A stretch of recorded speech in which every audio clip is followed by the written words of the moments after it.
राष्ट्रीय राजधानी क्षेत्र परिवहन निगम भारत सरकार, दिल्ली, हरियाणा, राजस्थान तथा उत्तर प्रदेश राज्यों की संयुक्त क्षेत्र की कंपनी है।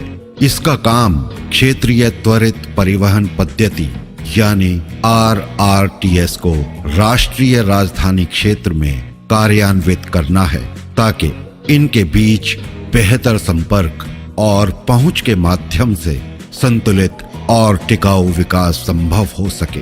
NCR के यातायात के फंक्शनल ट्रांसपोर्ट प्लान के अंतर्गत रीजनल रेल के 8 कॉरिडोर्स की संकल्पना की गई है।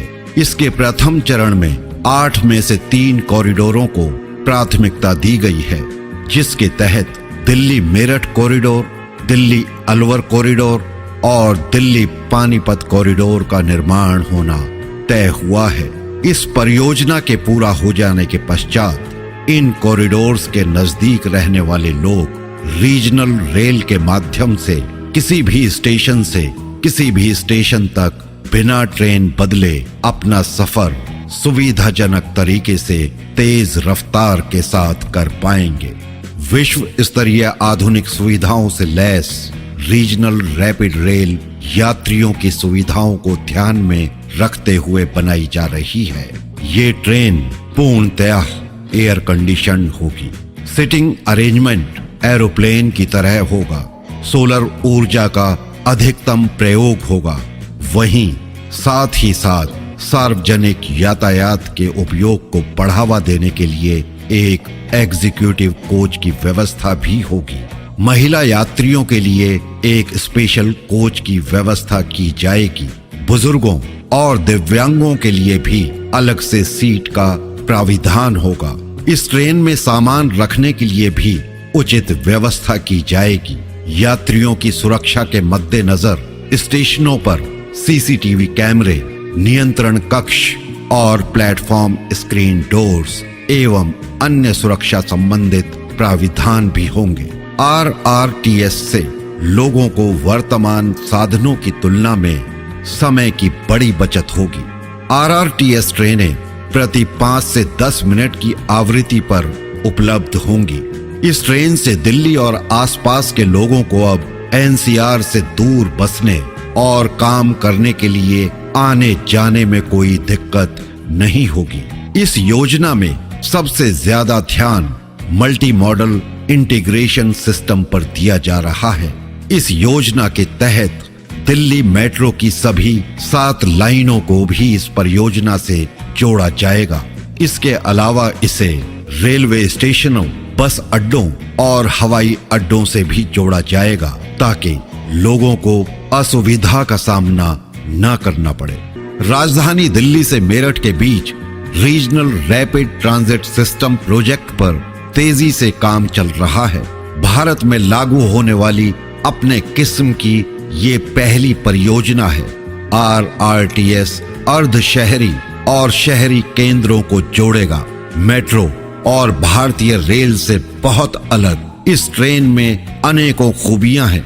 ये ट्रेन 180 किलोमीटर की अधिकतम गति से चल सकती है और 160 किलोमीटर प्रति घंटे की रफ्तार से संचालित होगी। इस ट्रेन की औसत गति 100 किलोमीटर प्रति घंटे होगी, जो कि मेट्रो ट्रेन की औसत रफ्तार से 3 गुना ज्यादा होगी। इनका संचालन सेंट्रलाइज्ड कंट्रोल सिस्टम से होने के कारण घने कोहरे और असामान्य मौसम में भी इन ट्रेनों के परिचालन में कोई दिक्कत नहीं आएगी। 9 कोचेस वाली regional rapid train Delhi Meerut highway के बीचों बीच दौड़ेगी, जिसके लिए ये सिर्फ 3 मीटर जगह घेरेगी। इसी वजह से ये प्रोजेक्ट पब्लिक ट्रांसपोर्ट सिस्टम में एक नई क्रांति लेकर आएगा।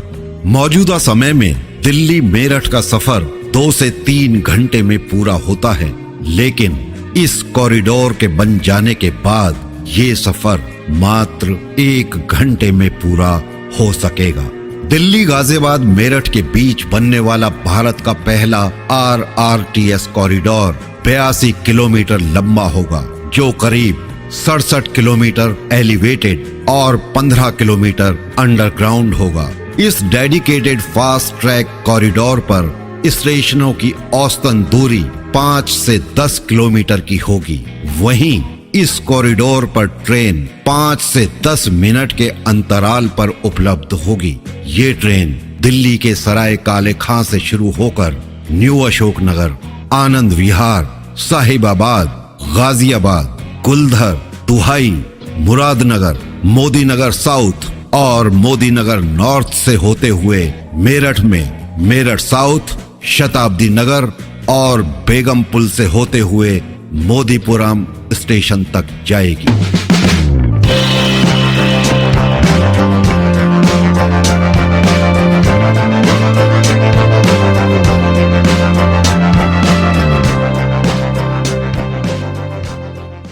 दोस्तों, ये अपनी तरह का पहला ऐसा प्रोजेक्ट है जिस पर हाई स्पीड रैपिड रेल के साथ ही मेरठ के कुछ हिस्से में मेट्रो ट्रेन्स भी चलेंगी। इस तरह से ये 2-in-1 प्रोजेक्ट है जिसके तहत एक ही ट्रैक पर 2 तरह की ट्रेन्स चलाई जाएंगी। Delhi Meerut high speed rapid rail project की राह में लोन की अड़चन भी अब खत्म हो गई है। अंतरराष्ट्रीय वित्तीय संस्थान एशियन डेवलपमेंट बैंक ने इस प्रोजेक्ट के लिए फिलहाल $1.049 बिलियन के लोन को मंजूरी दे दी है। इस रकम के आने के बाद अब इस प्रोजेक्ट को और रफ्तार मिलेगी। इस कॉरिडोर का निर्माण कर रही सरकारी कंपनी एनसीआर ट्रांसपोर्ट कॉरपोरेशन के सूत्रों का कहना है कि एडीबी के साथ ही 2 और इंटरनेशनल वित्तीय संस्थाओं से लोन मिलने की उम्मीद है। उनके साथ अभी औपचारिकताएं पूरी की जा रही हैं। हालांकि ये राशि टुकड़ों में जरूरत के मुताबिक ही ली जाएगी, लेकिन एडीबी बोर्ड की मंजूरी के बाद अब इस प्रोजेक्ट के लिए रकम अड़चन नहीं बनेगी। सूत्रों को कहना है कि अभी इस प्रोजेक्ट के लिए जो काम चल रहा है उसके लिए पहले ही यूपी, दिल्ली और केंद्र सरकार की ओर से कुछ राशि मिल चुकी है। एडीबी की ओर से ये लोन 2% सालाना ब्याज दर पर मिल रहा है। इस लोन की खासियत ये है कि ये टाइड लोन नहीं है, यानी इस लोन को लेने के लिए एडीबी की ऐसी कोई शर्त नहीं है कि इस प्रोजेक्ट के लिए कुछ सामान किसी खास कंपनी या किसी खास देश से खरीदना होगा। इस प्रोजेक्ट के लिए मेरठ की ओर से निर्माण कार्य शुरू किया जा चुका है और अब जल्द ही इस प्रोजेक्ट का आगे के हिस्से का निर्माण कार्य शुरू किया जाएगा ताकि उसे तय वक्त पर पूरा किया जा सके। अधिकारियों के मुताबिक दिल्ली मेरठ कॉरिडोर में लगभग 50 किलोमीटर के हिस्से में निर्माण कार्य चल रहा है। इसके अलावा दिल्ली में भी कंस्ट्रक्शन से पहले की गतिविधियां चल रही हैं, जिनमें जमीन के नीचे पाइपलाइंस और अन्य वायरिंग वगैरह शिफ्ट करने का काम शामिल है। उम्मीद की जा रही है कि अगले 6 से 8 महीने में इस प्रोजेक्ट से जुड़ा निर्माण कार्य दिल्ली में भी शुरू हो जाएगा। इस प्रोजेक्ट का कुछ हिस्सा 2023 तक पूरा किया जाना है, जबकि दिल्ली और मेरठ के बीच बन रहे इस कॉरिडोर को 2025 तक चालू करने का टारगेट रखा गया है। दोस्तों, अब इस वीडियो को यहीं समाप्त करते हैं। मिलते हैं अगले वीडियो में किसी नए विषय के साथ। धन्यवाद।